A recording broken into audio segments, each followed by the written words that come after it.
So, good afternoon. So, why the heck do we need women in tech?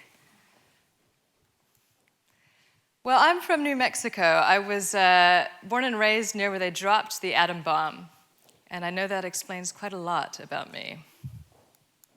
My father mostly raised me.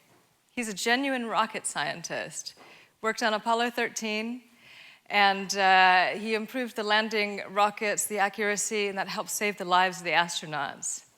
So now at 81, he's got something like 50 years rocket science experience. And he also writes poetry, he draws feet, he's restoring his 17 antique cars. He built our off-grid cabin by hand, and that's our view. And that's also his 44 Magnum. Can you tell this is New Mexico? That's me as a kid. My father mostly raised me, and he just taught me about all the things that he was passionate about. That's what he shared. And he shared the concept that I should question absolutely everything. So I then went on and in 1986 became one of the first people to mix the study of computer science and fine art. I've now been working in visual technology for about 25 years. And I started at IBM, doing the beginnings of audio and video technology, worked in computer games for a while, and then ended up as CTO of Filmflex, which is a Disney-Sony joint venture, and built the video-on-demand film services for Virgin Cable, Channel 4's Film 4 on Demand, and for the last 4 years I've been consulting technically and strategically in video-on-demand and emerging technologies like smart home, Internet of Things, wearable tech, and including across emerging markets like South Africa. So what I do is innovate, deliver, and evangelize. So I've been through all the stages of a tech life. That's getting interested in technology, entering into the industry, and figuring out how to stay in and advance. So why the heck do we care? Well, it's important to note that there's 1.2 million people currently in the UK in IT and telecoms. Out of that, just about 200,000 are women. And out of that 200,000, about 17% are at middle management and 3.6% are at senior executive director level management. But O2's recent studies showed that we have about 2.3 million people with digital skills that we will still need to fulfill between now and 2020. So given that we've only got 90,000 graduates per year, of which about 17% are women, we're not going to fill that digital skill requirement. And as a result of that, we're missing out on about 2.3 billion annually that we could get within our companies in the UK if we had a 50-50 gender split. And if that's not enough money for you, then Grant Thornton did a great piece of research where they showed across the US, India, and the UK that diverse boards outperformed all male boards. And what they showed with a review of about 1,000 companies is those 1,000 companies could have made a total of $655 billion US dollars in 2014 if they had had diverse boards. So what's stopping us from making all this money? Well, there's some things to have a look at. So when you start looking at some of the statistics, and be really careful, because a lot of companies will publish stats and they'll say, oh, we've got 45% women. But what they mean is we've got 45% women in all sorts of roles. So here's some from the US that have broken it down into stats around tech and leadership. Now, Apple is at the top of that list, but some of the other ones, social media, which skews highly female as a user base, have a very low percentage of women in technology. Now, I was talking to a young woman who works for ThoughtWorks, and ThoughtWorks is a very female-friendly company. And she pointed out that female-friendly companies have a better culture for both men and women. She said she felt really sorry for companies that weren't female-friendly. I asked her why. She said, well, if I can work for a female-friendly company, I'd rather work for them. So those other companies who aren't female-friendly are missing out on culture and money because women are tending to avoid them. So how do we do this? Go back to childhood. Look at what defines us as children. That's curiosity and wonder. Curiosity leads to a desire to learn. Wonder leads to passion. And what drives you is the passion. What enables you is the technology. So think back to my history. My background is computer science and fine art. Art is my passion. Combining both led me to visual technology and film and TV, which I love. Technology is just a tool. It's the same type of thing as oil painting or painting in watercolors. So don't teach technology. Teach passion. And get kids as young as possible creating, using technology as a tool, the things that they're passionate about. Give them feedback, auditory with music. Give them visual feedback with video, and games and websites, and give them kinesthetic feedback with 3D printing. Just remember what drives you there is the passion. So let's drive the passion. And support the minds of people who want to think, and look at diversifying education into topics like computer science and fine art, because I've discovered that you will get more women interested if you diversify, and you also create a culture of lateral innovation. So what's stopping women is some of the things I've heard is no tech degree. Now, I'm one of the few people who works in this industry who actually works in tech who seems to have a tech degree. So that doesn't need to stop you. Some of the smartest people that I know, one of the guys is, he has a background in archaeology, and he's worked for Red Hat, now works for Google.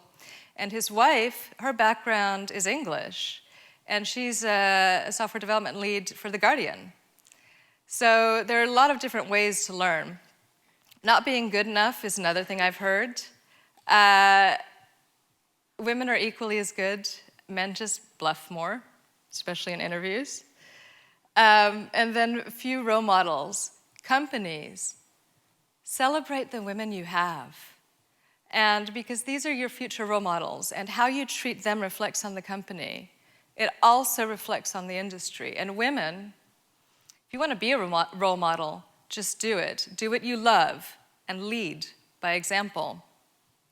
Women bring things like intuition, which is another word for pattern matching, which is the ability to process huge amounts of information unconsciously. That's really useful in some of these highly complex projects. And thoroughness. Women tend to be more thorough with higher attention to detail, and empathy is just a reminder that people are a part of every technical project that we do, and that's from clients to colleagues. So to act on this, educate diversely. We need to look at the unbiasing things around recruitment, and consider as well how we represent our role models in media. A lot of women leave technology. One of the reports I heard recently is that 45% more women leave in the first year than men. And that's because there's a lot of elephants in the room. And the reason I don't mention motherhood here is because people who genuinely want to leave to be a mother, that's wonderful. But people who are saying that as a reason, but actually mean something else, it's the something else that we need to do something about. So this number here, which is about 300,000, is the difference in pay between men and women. This is how much less women typically get over a lifetime than men. That's the price of a house, of a home. women are often either told that they're too meek or too aggressive.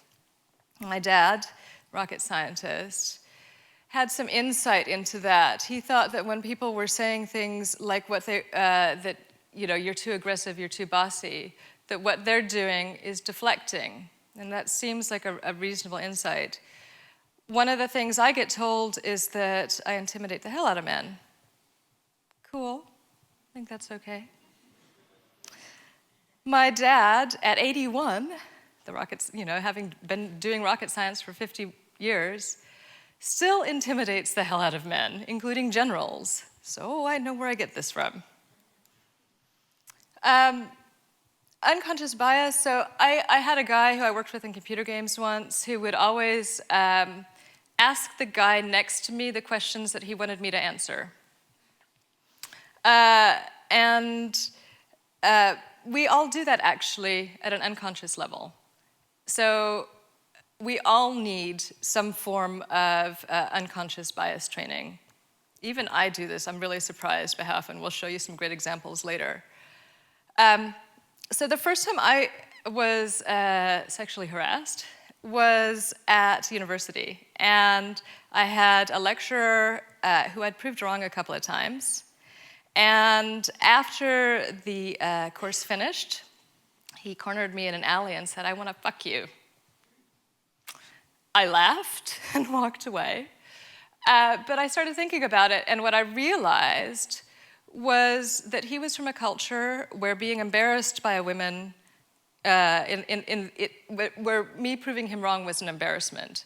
And that what he was trying to do was change the power play between us, and that came from weakness. It came from a lack of self-confidence.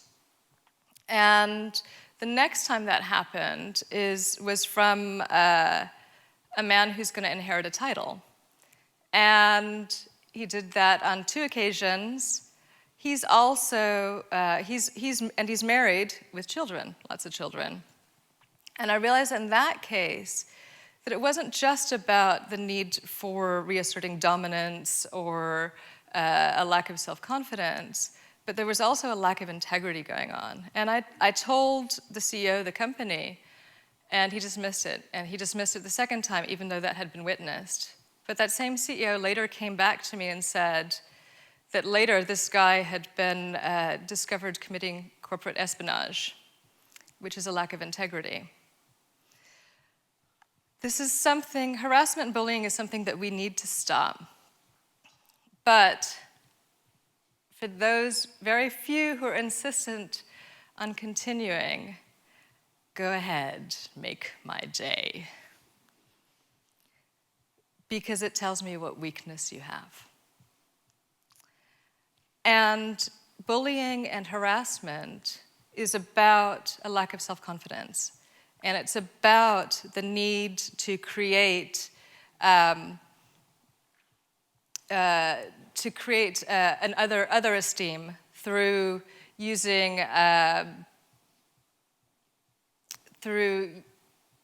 putting oneself up above others or putting others down. And we need to stop that. So what you really need to advance in this industry is true self-confidence from within. A lot of cojones and some really good communication techniques. So one of the things that we have here is there's a thing called a perceptual filter or a metaphor. And it's a way that we have our window on the world. So we delete, distort, and generalize information. And how we do that affects the way we interpret it. So one of the things is there's a male metaphor that's competitive sport and rules, do whatever it takes to win. There's a female metaphor which is more schoolroom and manners, do your very best and get a good grade. And that difference has a really big effect in the industry. So there's a range of different things, and this is, I'm hoping you can see some of this, but it's also on my LinkedIn if you want to go back and have a look at it later. And different techniques, so for example, don't put yourself down, it weakens your power to lead on one side, versus don't build yourself up above others, it creates division. This side is viewed as a leader, and this side is viewed as a collaborator. And there's other things that happen in here. So if you look at, only ask for help if you need it. Think about men, maps, and asking for directions. Whereas on the other side, giving and receiving helps generate a sense of connection and team spirit. What's important to note is that we need to value the differences. They're both good ways of looking at things, and they both bring benefits to the company. These are a number of the things we're going to talk about later: parity, culture, and valuing the differences. What I just want to close with is just to say that wherever you are as a company, you can choose to help yourself here or hurt yourself. I know that there are senior executive technical women out there who can help, because I'm one of them. So talk with me. And remember as well that diversity drives innovation and ROI. Thank you very much.